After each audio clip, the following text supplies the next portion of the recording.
as I have grown and maturing, I checked a lot of things, and I realized certain errors I made, unconscious errors, when I was growing up. Married very, very young at the age of 23. Didn't understand a lot of things. Ministry was tough in those days. So my life was always on the road. I was always gone.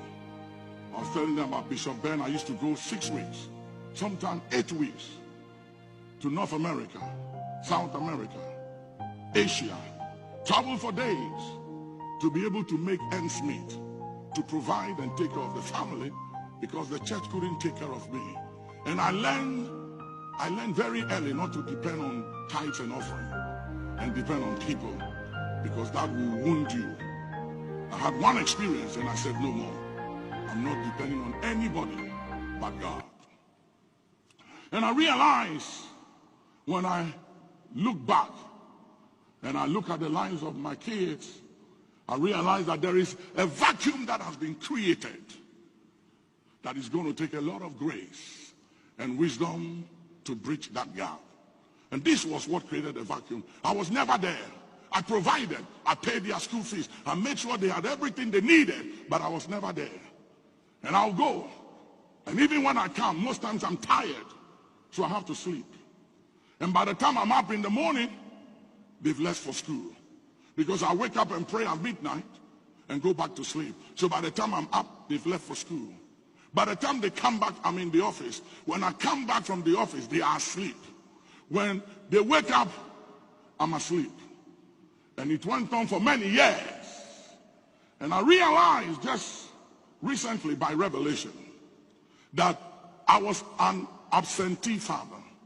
That even though I loved them and I cared for them, I lacked understanding of many things.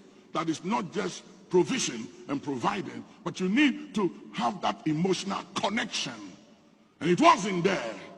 So they have to raise themselves, and they got to learn to be survivors and create all kinds of things in order for them to survive and to fill that void. But nobody can fill those void, and nothing can fill that void but the love of a father. And it is taking a lot of work to try and bridge that gap. Yesterday I took my grandchildren into the pool and I started doing aerobics with them in the pool. And as I was dancing with them and exercising with them in the pool, I realized that that was what I should have done when my children were like their age. And let me say this to you. Let me say this to fathers and mothers. I know you mean well, and I know you love your kids. And I know you got to provide ends meet. And you got to go out there and work and fight, because life is tough. And life is not fair. And life does not give you what you desire or expect by what you fight for. But in the mix of fighting for everything to provide for them, make a little time every now and then to bond with them, because you're going to need it. Because if you don't bond with them now, there'll come a time and there'll be such a vacuum between you and them that's going to take a lot to fill it. One of my sons, he don't call me dad. I've done everything to say, listen, I'm not saying, call me dad. And he keeps unconsciously calls me sir. Because he never saw me as a dad as he was growing up. He saw me as sir. He saw me as this anointed, gifted, powerful man of God, but not a dad. Because I was never around to play with him, to do things with him, so he can see me as a dad and a friend. And I'm trying to make it up, to work at it, to bridge the gap.